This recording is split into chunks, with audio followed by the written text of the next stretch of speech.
지난 한 주간 여러 가지 뉴스들이 있었죠. 그런데 저는 제일 핫한 뉴스를 꼽으라면 대통령이라고 하는 이 강형욱 그 훈련사에 대한 뉴스입니다. 이렇게 뉴스 같지 않은 뉴스이긴 하지만 어쨌든 이렇게 폭로와 같은 이런 이야기가 나왔어요. 매스컴에 탁 그게 나오니까는 많은 사람들이 득달같이 달려들어가지고 물어뜯죠. 내가 그럴 줄 알았다 부터 해가지고 야 관상은 과학이다, 인상은 험하게 생겨가지고 역시 하는 짓이 그렇다, 이런 말들로 가득 채워지는 것들을 보게 됩니다. 여러분, 세상에서 가장 쉬운 이야기는요, 남 이야기 하는 거예요. 남 이야기 하는 것보다 쉬운 이야기는 없어요. 물고 뜯고 씹고 맛본다고 하잖아요. 무슨 얘기만 있으면 그냥 내 얘기만 아니면 돼. 그냥 출처도 불분명한, 사실 확인도 되지 않았지만 그래도 욕하는 사람들이 어찌나 많은지, 욕하지 못해서 안달나 있는 그런 모습을 보여주는 것 같아요. 사람들에게 상처 주는 것 전혀 대수롭지 않게 생각하면서 물어뜯는 모습들을 보여줍니다. 그런데 그거 아십니까? 그게 인간의 본성이라는 거예요. 사람의 본성이 그렇듯 예수님께서도 그 당시에 제자들과 함께 가는데 제자들을 통하여서 그 인간의 본성이 막 나오는데 오늘도 비슷한 이야기예요. 어찌 보면은 비슷한 맥락 가운데 있다고 말할 수 있어요. 길을 가다가 한 사람을 만납니다. 태어날 때부터 맹인이래요. 시각장애인이에요. 장애를 가지고 태어난 사람이에요. 얼마나 불쌍해요. 그런데 그 사람을 앞에다 두고 면전에다 두고 예수님께 그런 질문을 합니다. 이 사람이 이렇게 장애를 가지고 태어난 게 이 사람 죄 때문입니까? 아니면 부모의 죄 때문입니까? 이런 이 질문을 합니다. 여러분, 그것을 듣는 이 장애인 입장은 어떨까요? 어떨 것 같아요? 열받죠. 내 눈이 안 보이는 게 내 뜻도 아니고 내 잘못도 아니고 태어날 때부터 이렇게 태어난 거를 가지고 그의 죄냐 부모의 죄냐 이렇게 지금 물어보는 것. 여러분, 얼마나 잔인합니까? 사람을 2번 죽인다고 하잖아요. 그런데 지금 그렇게 질문하는 사람들이 누구냐? 예수님을 쫓아다니는 예수님의 제자들인 거예요. 예수님의 제자들. 그런데 이런 질문을 하는 데는 또 큰 이유가 한 가지 있어요. 뭐냐면은 이스라엘 사람들의 죄에 대한 인식이 그와 같아요. 아니, 거꾸로 말하면 죄라기보다는 고난, 고통, 어려움에 대한 인식이, 그 고통이 무엇 때문에 왔느냐? 죄 때문에 왔다. 이 사람이 어려움을 당하는 게 왜 어려움을 당하느냐? 죄를 지어서 하나님이 심판하셨기 때문이다 라는 인식을 가지고 있는 거예요. 이거는 그냥 이스라엘 백성들의 사회 가운데 녹아져 있는 그런 사상이기도 해요. 여러분, 욥기를 한번 보세요. 욥의 세 친구들이 와가지고 위로하러 왔으면 위로하고 가야 될 거 아니에요. 그런데 논쟁이 붙어요. 너가 잘못한 게 있으니까 하나님의 심판이 임한 거야. 그러니까 너 회개해야 돼. 회개해야 돼. 이런 이야기들로 욥기가 쓰여져 있잖아요. 상대방의 상처를 말로 후벼파는데 조금의 양심의 가책도 없어요. 오히려 그것이 의롭다 생각한 사람들의 인식인 거예요. 참 신기한 이야기입니다. 종교개혁자 존 칼벤이 이렇게 말합니다. 우리는 다른 사람의 고통이나 실패를 볼 때 3가지로 생각하는 경향이 있대요. 첫 번째는요, 그 사람이 잘못되고 불행된 데에는 전부 죄 때문이라고 생각한다는 거예요. 죄를 지었으니까 지금 저런 어려움을 당하는 거야. 죄 때문에, 무언가의 죄 때문에 저 사람 저렇게 힘든 일을 당하는 거야 라고 생각한다는 거야. 두 번째는 이 다른 사람을 비판하는데 아주 엄격하다는 거예요. 내로남불, 이게 오늘날의 이야기만은 아니라는 거예요. 엄격한 잣대를, 나는 괜찮고 상대방에 대해서만 그렇게 엄격하게 대한다는 거예요. 그리고 세 번째가 바로 항상 자기는 빠져나갈 구멍을 만들어 놓는다는 거예요. 나는 예외야. 핑계가 있는 거예요. 핑계. 여러분 무덤가에 가보면요 핑계 없는 무덤이 없다고 그러잖아요. 왜 죽었냐? 병 걸려서 죽었다. 왜 죽었냐? 아파서 죽었다. 왜 죽었냐? 죽을 때가 돼서 죽었다. 죽는데 다 이유가 있는 법인 거예요. 핑계 없는 무덤이 없다고 하잖아요. 그런데 우리가 어떤 비판을 할 때 마찬가지로 상대방은 비판을 하지만 나 자신에 대해서는 절대로 적용하지 않는다는 게 우리 인간이 가지고 있는 이 악한 본성이라는 거예요. 그런데 오늘 이 성경 말씀, 오늘 본문 말씀을 통해서 우리가 얻어야 할 중요한 통찰이 있어요. 무엇입니까?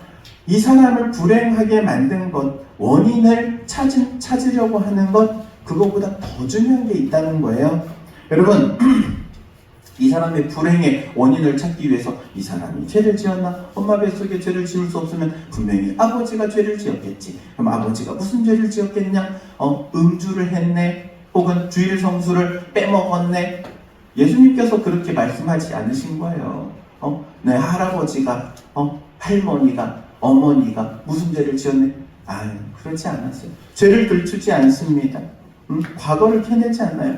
과거는 묻지 않고 오히려 미래에 대한 일을 말씀하시는 것을 볼 수 있어요. 미래에서 해답을 얻습니다. 이렇게 생각해 보시기 바랍니다. 당신이 당한 이 불행은 누구 때문입니까? 누구 때문인지 몰라요. 사회 때문입니까? 정치하는 사람들 때문입니까? 아니에요. 그렇지 않아요. 그 누구도 몰라요. 아니에요. 중요한 것은 그런 과거를 캐묻는 게 중요한 게 아니라 지금 앞으로 되어질 일, 앞으로 어떻게 되어질 일인가, 어떤 해결책을 가지고 있느냐, 이게 더 중요한 거예요. 예수님께서 말씀하시죠. 3절 말씀에 예수께서 대답하시되 이 사람이나 그 부모의 죄로 인한 것이 아니라 그에게서 하나님이 하실 일 때문이다.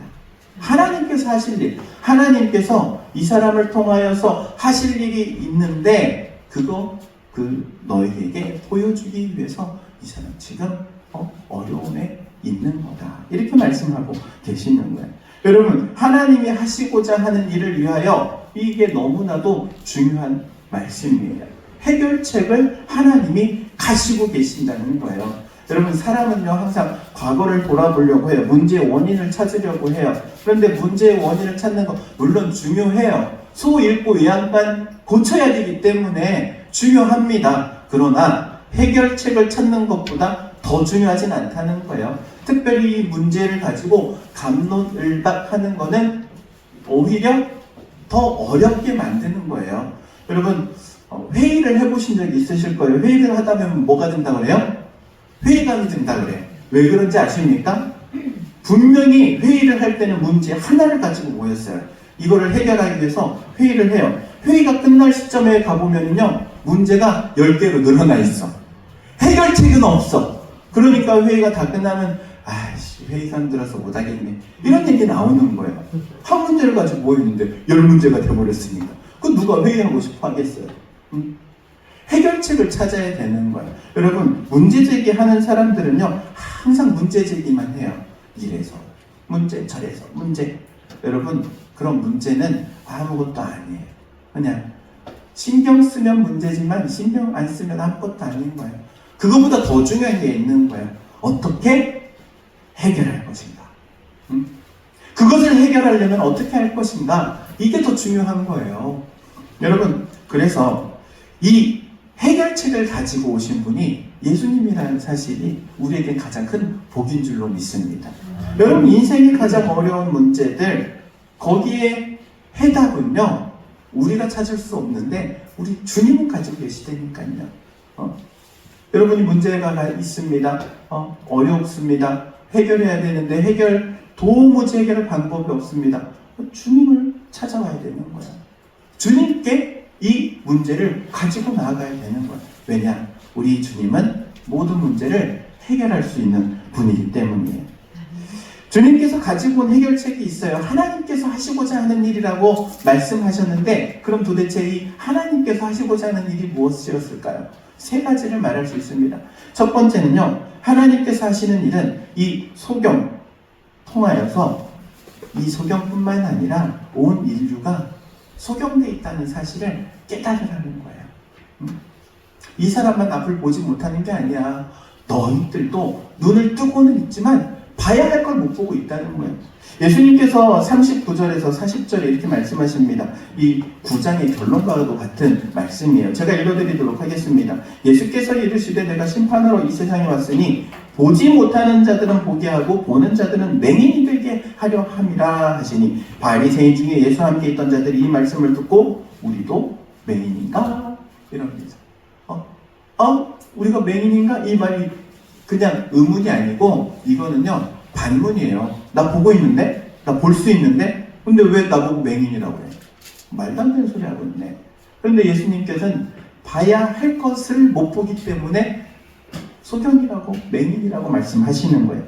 여러분 요한복음의 가장 큰 주제는요 온 인류의 구원자이신 예수님이 이 땅에 오셨다는 거예요.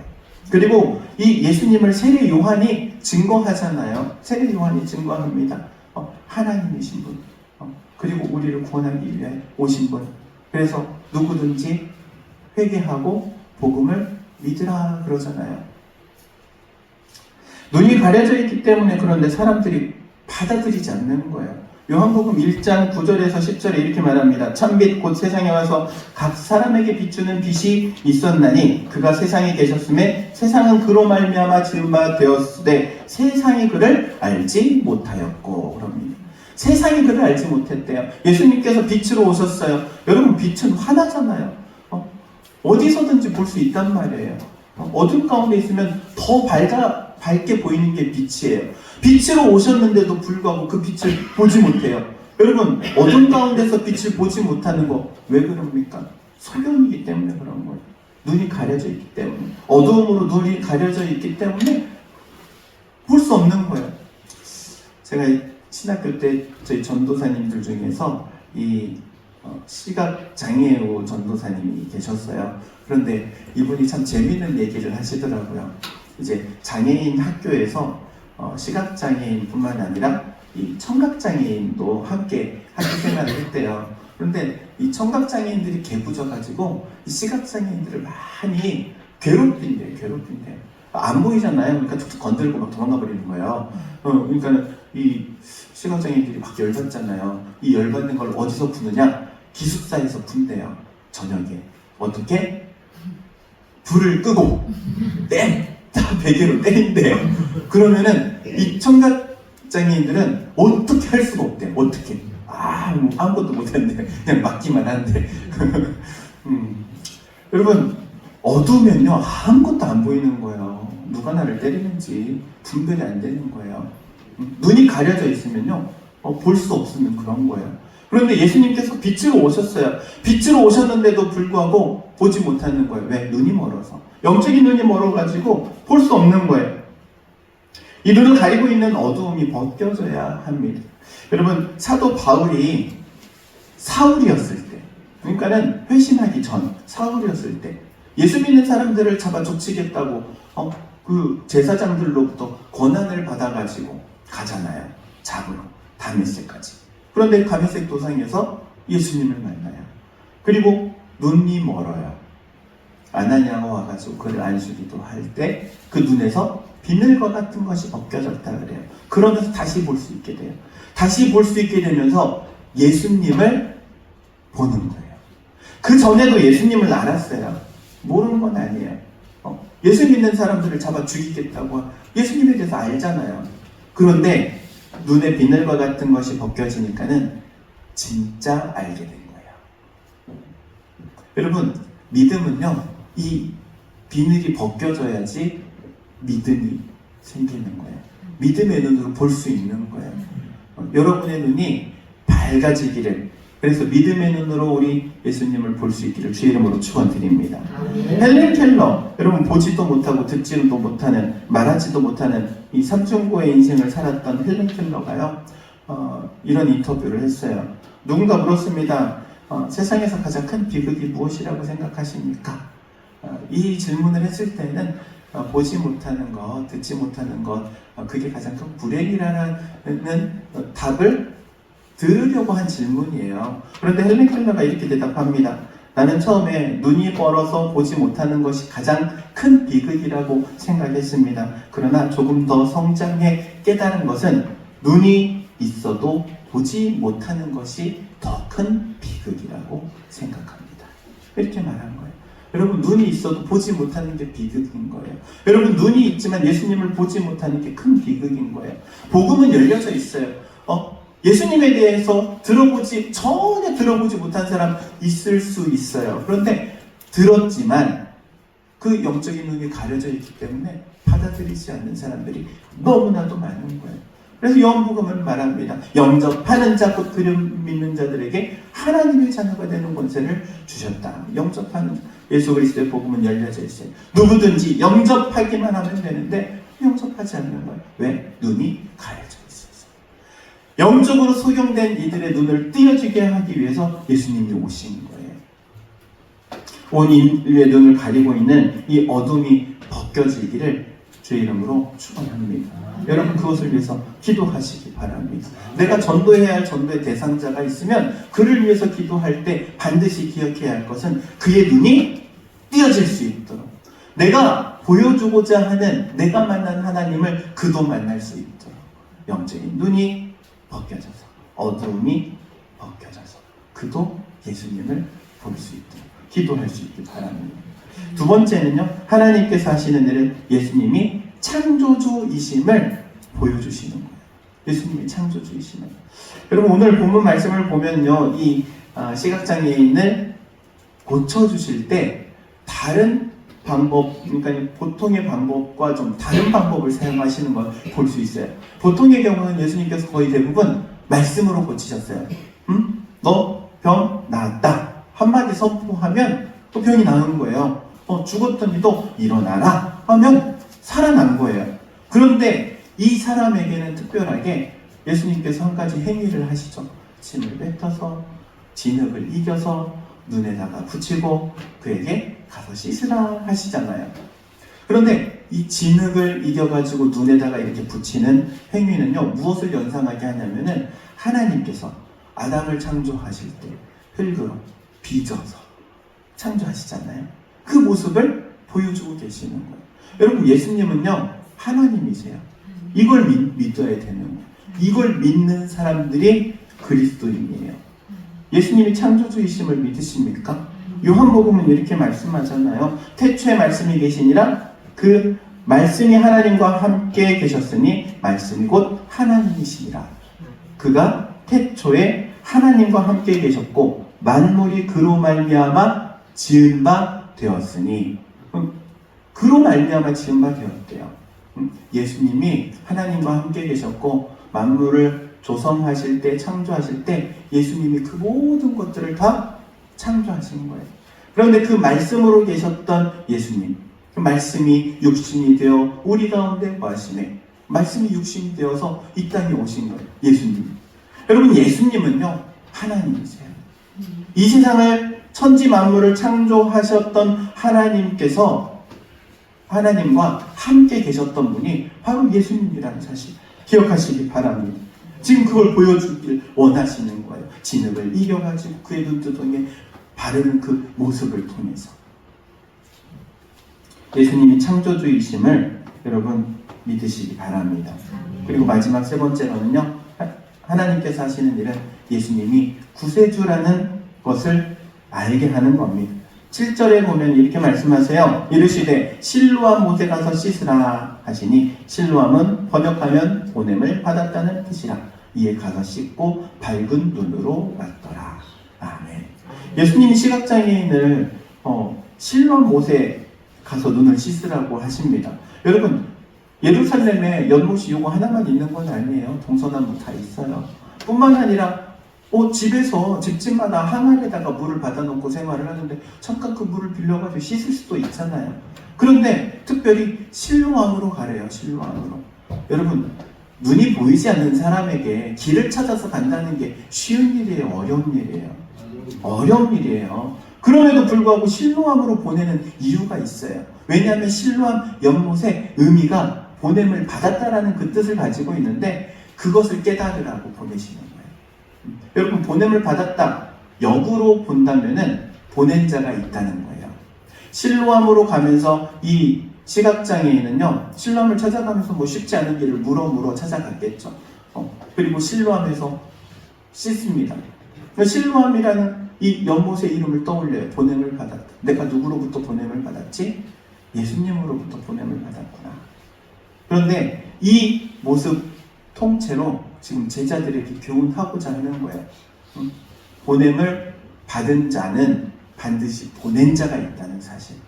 예수님도 마찬가지로 보냄을 받아서 오신 거예요. 누구로부터? 하나님으로부터. 하나님께서 우리를 위해서 우리의 구세주로 보내주십니다.